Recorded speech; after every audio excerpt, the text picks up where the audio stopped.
Walt Harland wakes before dawn, like always, and sits on his porch sipping black coffee while Arizona's orange sun begins to rise. But this morning, there's a letter taped to his mailbox. The paper flutters slightly in the breeze, crisp against the heat-dulled world. Walt squints, sets down his cup with a clink, and ambles down the short gravel path. His porch creaks under the shift of his boots, and a chorus of cicadas murmurs in the cactus garden. The letter's printed in all caps, black, bolded, and underlined. Notice of non-compliance, it declares, citing overgrown sidewalk edges, decorative lawn clutter, and potential hazards to the visual uniformity of Willow Hills. Walt exhales, slow and steady. Back on the porch, he reads it again. The phrase, visual clutter, sticks in his mind like a pebble in a boot. He looks out at the concrete path that curls gently along his lawn. His late wife, Helen, had once said, that sidewalk leads to memories. They'd held hands along that very stretch after her chemotherapy sessions, just to feel the desert breeze. Now someone wanted it trimmed down like an inconvenience. By 9, Walt's pickup truck is pulling into Patty's Diner. The chrome sign buzzes faintly above the striped awning. Inside, the air is cool, thick with the smell of bacon and overbrewed coffee. Walt eases into his usual booth, nodding at the waitress, Lisa, who grins and fills his mug. "HOA gotcha?" she asks, spotting the folded notice sticking out of his shirt pocket. Walt lifts an eyebrow. "What gave it away?"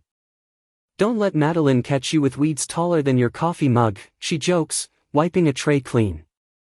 A few neighbors drift in, George with his sun hat, Marcy from 2 houses down, and Carl, who rarely speaks but always listens. The conversation circles around fines, warnings, and the immaculate tyranny of Madeline Carter, HOA president.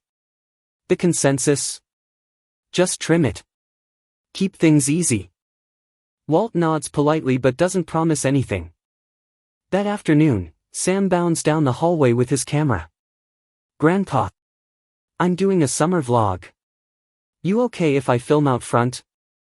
Walt waves a hand. "Just don't catch me napping." Sam's footage lingers on the sidewalk, cracks framed by stubborn tufts of grass, the hand-painted tiles Helen had made, and a small windmill spinner whose blades turned lazily in the sun. Later, as Walt watches Sam edit, he sees the boy title the clip, "Grandpa vs. HOA?" The image makes him smile. That evening, after Sam's gone to bed, Walt pulls out a dusty photo album. There they are, he and Helen sitting on a plaid blanket near the sidewalk, paper cups of lemonade in hand, a single candle between them, flickering against a backdrop of prickly pear and dusky sky.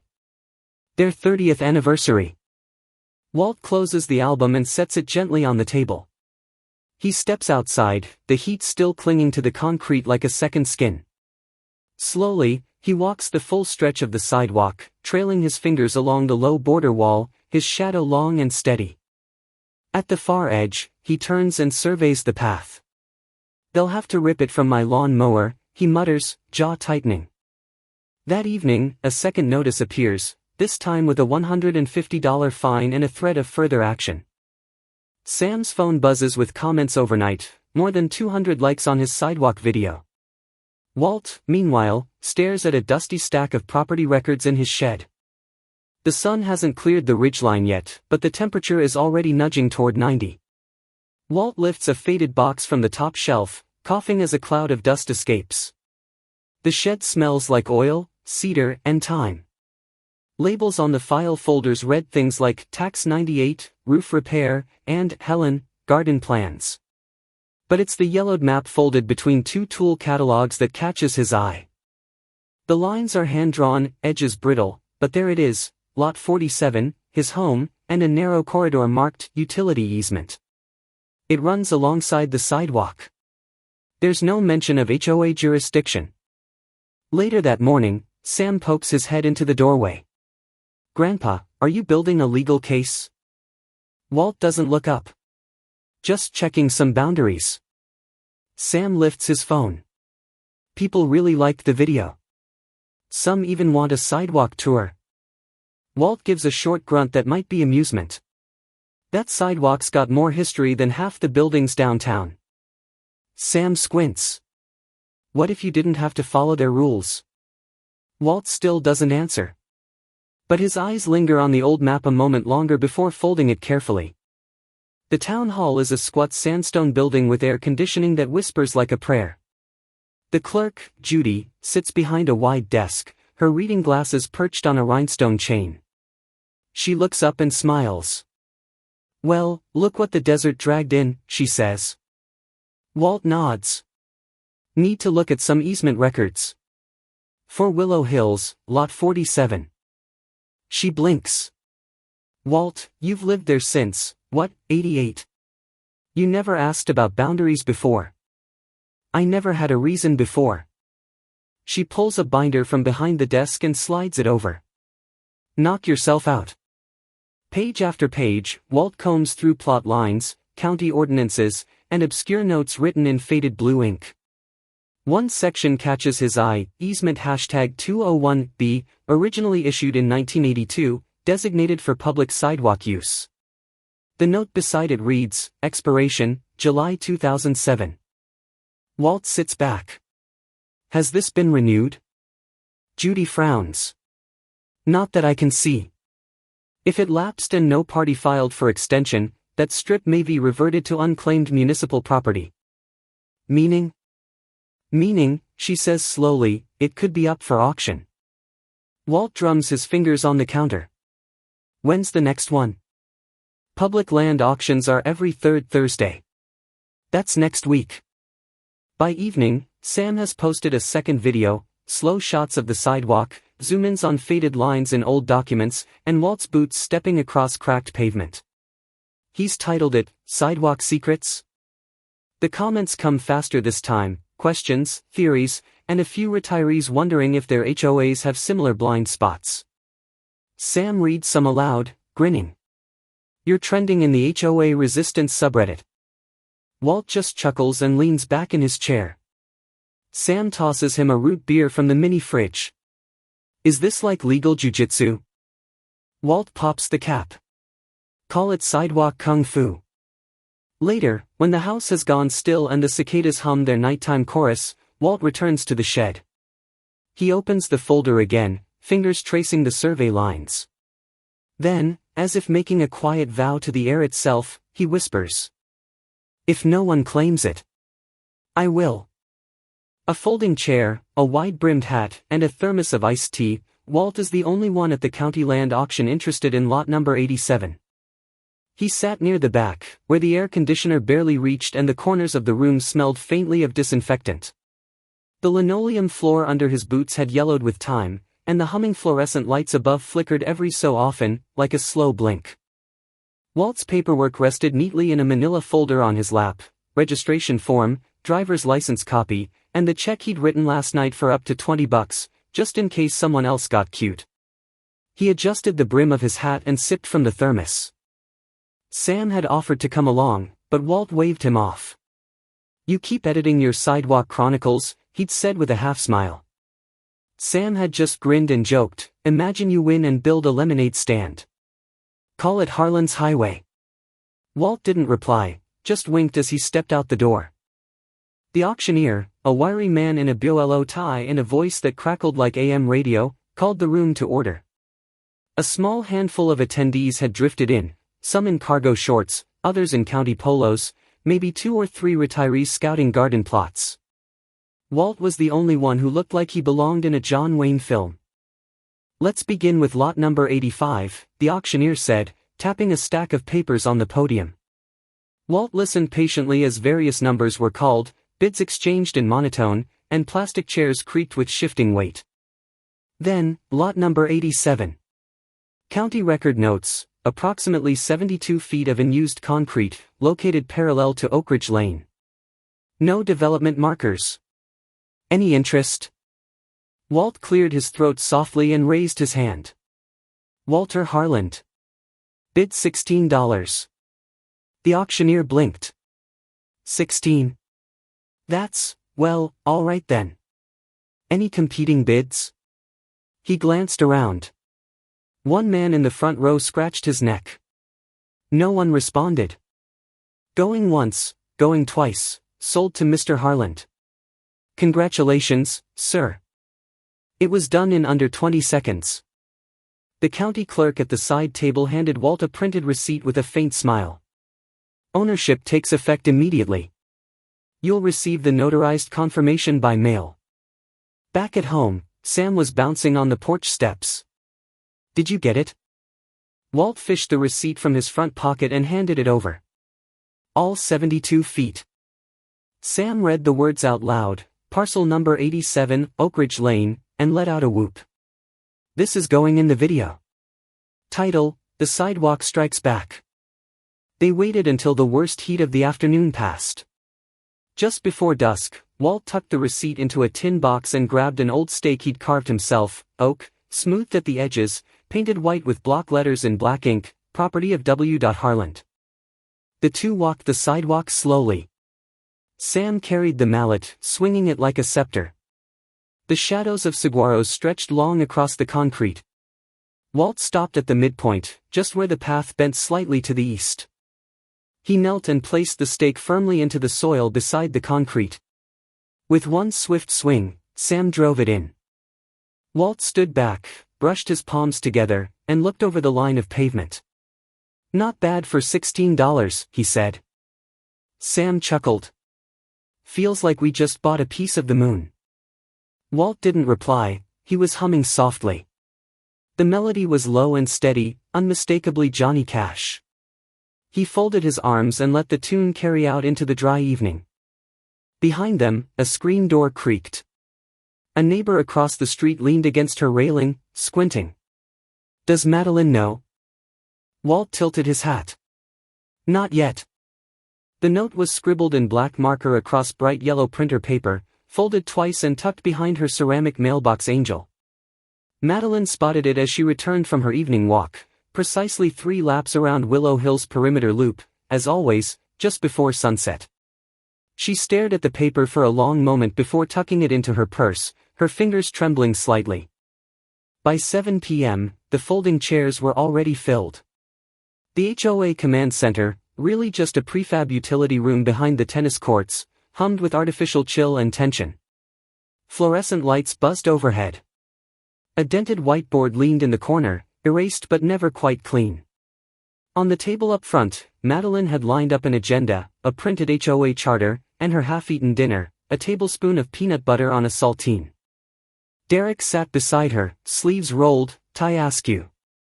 Her son had driven down that afternoon from Phoenix, unannounced, with the look of someone summoned to court without context. Now, he tapped at his laptop, occasionally glancing toward the others with guarded interest. We received word, Madeline began, adjusting her glasses, that someone has assumed private control of the sidewalk near Oak Ridge Lane. A murmur went around the room. Mr. Reese, tall and pink-faced, leaned forward. Are you saying it's not ours? It has always been ours, Madeline replied firmly. But someone, she hesitated, may have exploited a clerical gap. Mrs. Grafton raised a skeptical brow. Are we sure it's a mistake? I mean, legally. Derek cleared his throat. Actually, I've been looking into that. He turned his screen slightly, revealing a public database entry. According to county auction records, a Walter Harland purchased parcel number 87 2 weeks ago. For $16. Silence. Madeline's jaw tightened. Then it must be reversed. That's not really how it works, Derek replied, voice lower. Public auctions are final. The parcel was listed as unclaimed municipal land. Anyone could have bought it. Grafton leaned back. So it's his. And we sent him 2 warnings. Reese added, couldn't this backfire? If the HOA misidentified jurisdiction. It won't backfire, Madeline snapped. I'll speak with city zoning. We'll clarify boundaries, escalate this if we must. Derek didn't argue. He simply returned to his laptop. After a moment, he clicked through to Google Maps. The old street view loaded slowly, and there it was, 2015, low resolution, but unmistakable. Walt stood by the sidewalk with a woman beside him, hand in hand. Derek squinted. Her face was turned just enough to show a gentle smile. He turned his head and looked at his mother, whose mouth had gone tight again. "Mom," he said softly, "he beat us fair and square. With paperwork. We're the ones who made the mistake." Madeline didn't respond. Her fingers tapped silently on the peanut butter lid, then stilled. After the meeting, she sat alone in her car for 10 full minutes, staring at the dashboard. The air had gone dry and electric, the desert's version of a storm brewing somewhere out of reach. She didn't start the engine. Didn't speak. By midnight, a memo had gone out, and signed, distributed electronically to all Willow Hills residents. Effective immediately, access to sidewalk path adjacent to Oak Ridge Lane is suspended until further notice. Pending investigation. Compliance expected. The land, of course, no longer belonged to the HOA. It was early September, and the air had finally decided to show mercy. At a crisp 86 degrees, the breeze carried hints of dry hay, cinnamon, and the eager energy of Willow Hill's fall harvest season. Children drew pumpkins and chalk along the curb, folding tables popped up like mushrooms at street corners, each draped with gingham cloths and homemade candles. Walt adjusted the little wooden sign once more, tapping the post down with a rubber mallet. The letters were painted by hand, slightly uneven but proud: private property, foot traffic welcome. It stood at the head of the sidewalk, his sidewalk, and above it, orange and gold streamers fluttered in the late morning light. Sam circled nearby with his drone controller, eyes squinting at the tiny screen. "You sure you want to let people walk it again?" he asked. "You could fence it off. Put in those little bollards or whatever." Walt didn't glance up. This was never about keeping people out. It's about reminding them who lets them in. The boy grinned. "That's kind of poetic." "You want poetic?" Walt nodded toward a new addition. Halfway down the sidewalk stood a weathered bench, flanked by 2 small pumpkins and a framed black and white photo, Walt and Helen, sitting on a checkered blanket, her hair caught mid-laugh. Sam moved slowly now, sending his drone down the lane with a gentle hum.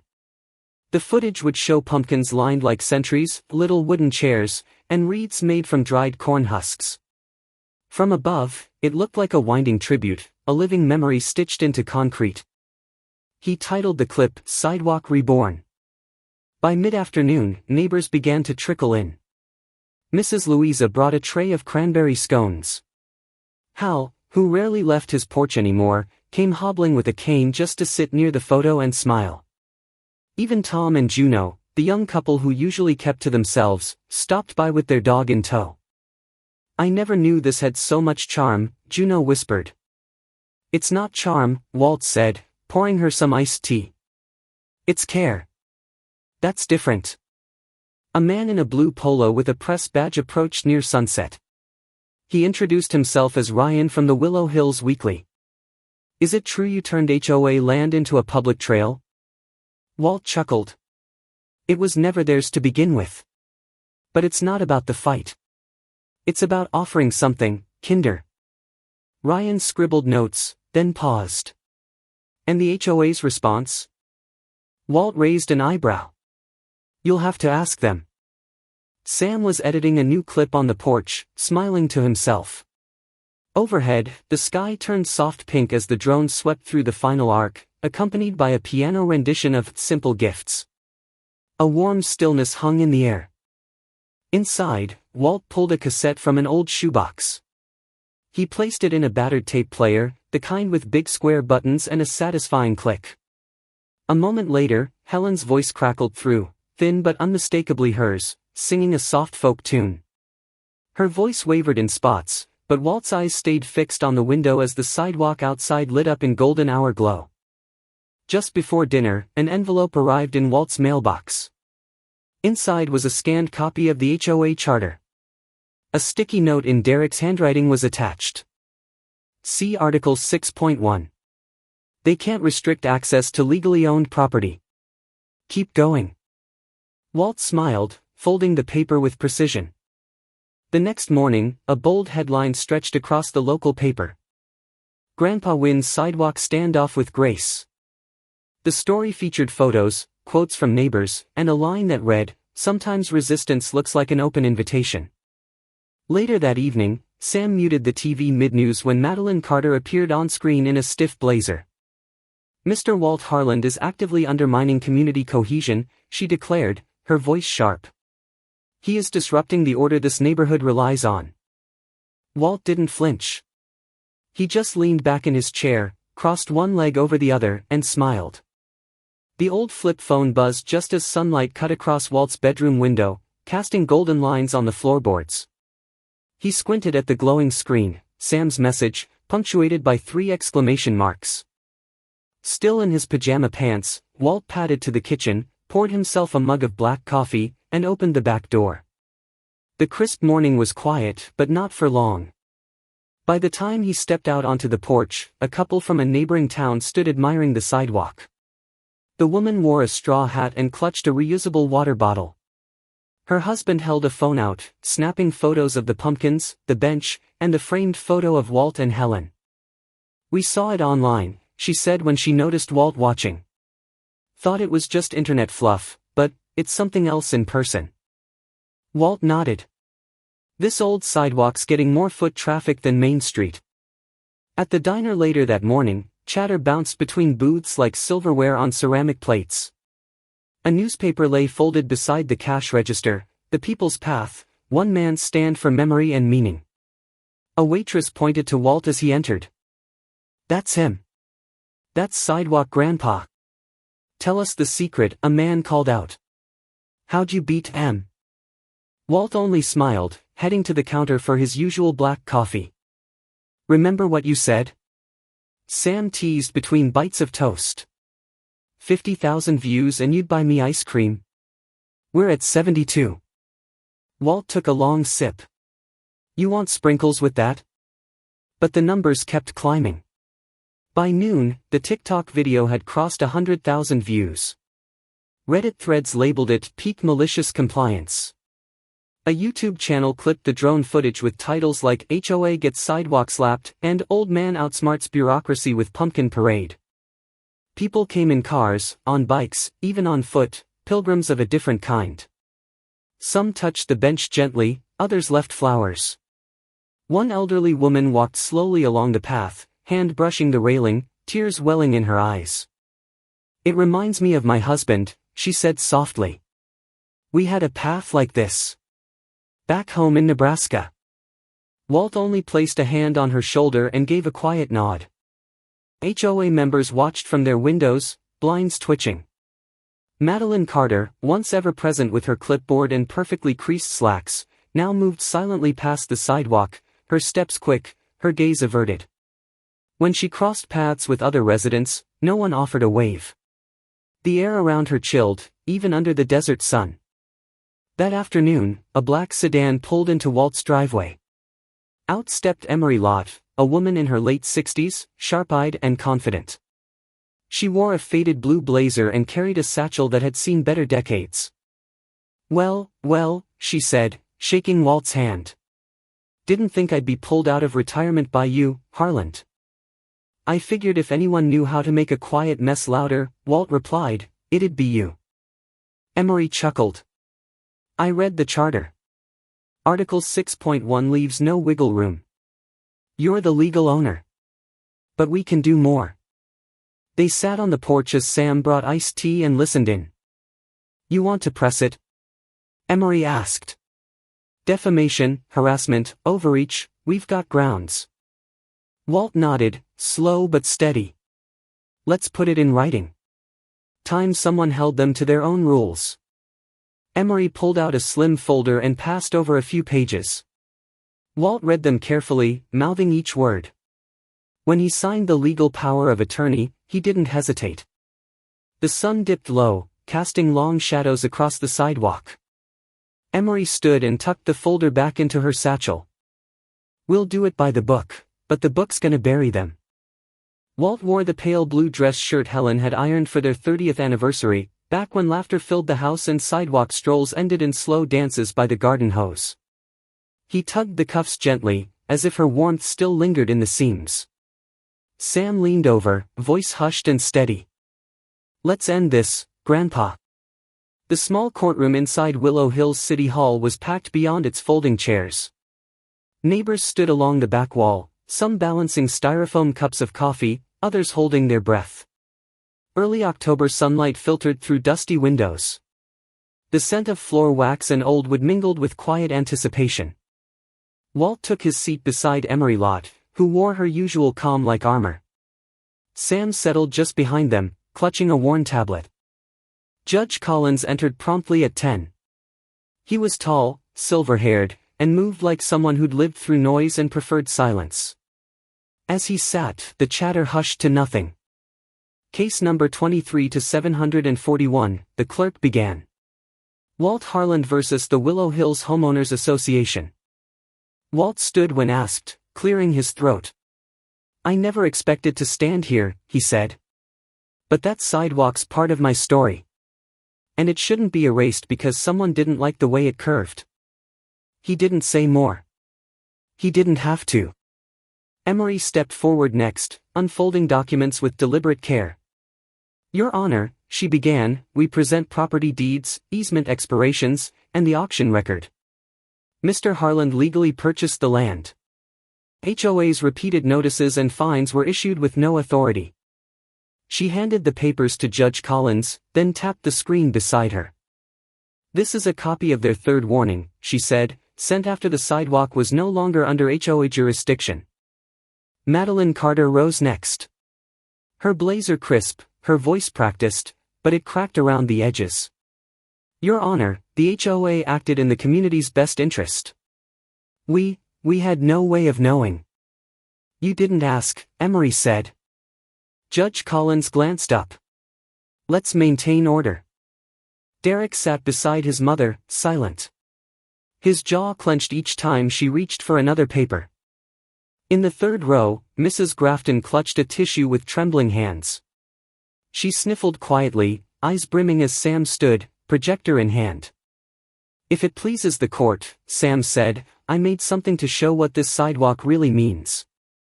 The lights dimmed. A soft piano track played as images flickered across the screen: Walt and Helen, younger but just as rooted, children waving from bicycles, pumpkins glowing at dusk. Then came shots from last week: the couple from out of town, the teary widow, the drone panning the sunlit path. The video ended on a quote from Walt's journal: "Some things are worth keeping not because they're perfect, but because they're real." Lights returned slowly. The courtroom didn't breathe for a moment. Judge Collins turned toward Madeline. "Did you ever ask him why the sidewalk mattered?" She stared forward. For the first time, her mouth didn't move. He set the papers down. "The court finds in favor of Mr. Harland. The HOA acted outside its authority. Effective immediately, the HOA shall cease enforcement actions related to lot number 87 and issue a public apology for the notices sent." Gasps rippled through the room, followed by applause that swelled like a spring monsoon. Mrs. Grafton sobbed openly. Even Mr. Reese smiled under his thick glasses. Sam threw an arm around Walt's shoulder, beaming. Walt didn't smile just yet. He stood, turned, and extended a hand to Derek Carter. The younger man hesitated, but then rose and accepted the handshake. He leaned in. Halloween had arrived in Willow Hills with the soft glow of twilight and the scent of caramel in the air. Children in costumes darted along the sidewalk dressed as astronauts, pumpkins, witches, and one very serious-looking lawyer. Twinkling orange lights lined the path, and at the far end, just before the patch of planted mums, stood a handcrafted sign. "Sidewalk sponsored by W. Harland." Walt watched from his folding chair, a paper cup of apple cider in hand. Sam sat beside him under their little pop-up tent, handing out candy from an old metal bowl. He'd printed labels that read "Freedom Path Mix," with cartoon ghosts and a cartoon grandpa giving a thumbs up. "Looks like your idea worked," Walt said with a small smile. Sam grinned, unwrapping a mini peanut butter cup. "You mean our idea? The sidewalk's a hit." Families strolled slowly, stopping for selfies under the sign. Louisa brought a tray of pecan pie bars, still warm. "Mom's 1949 recipe," she announced proudly. Hal, in a faded Korean War cap, leaned close to Walt. "I served in Texas once." That base had a road just like this. You'd walk it at dusk and feel safe. Feels the same now. Country music played faintly from the cassette player resting by Walt's chair. He had dug up one of Helen's old mixtapes, the kind she'd made for their anniversary trip to Sedona. Forever and ever, amen, crooned softly, blending with children's laughter and rustling leaves. Then Derek appeared, sleeves rolled up, clipboard tucked under one arm. The new HOA president was shaking hands, accepting suggestions, smiling, sometimes even laughing. He climbed atop a milk crate and tapped his phone gently against a speaker. "Folks," he said, "thanks for showing up tonight. And thank you to Mr. Walt Harland, whose quiet stubbornness reminded us that rules don't matter if they aren't paired with respect. I'm proud to say the HOA has updated our charter to ensure no one ever experiences what Walt did. No more misuse of power. Period." Applause erupted, not the loud kind, but steady and warm. Walt tipped his hat, and Derek nodded from across the crowd. From behind the crowd, a familiar figure emerged. Madeline Carter, wrapped in a beige shawl, walked slowly to the edge of the sidewalk. She looked thinner, older somehow. Her gaze rested on the pumpkins, the lights, the sign.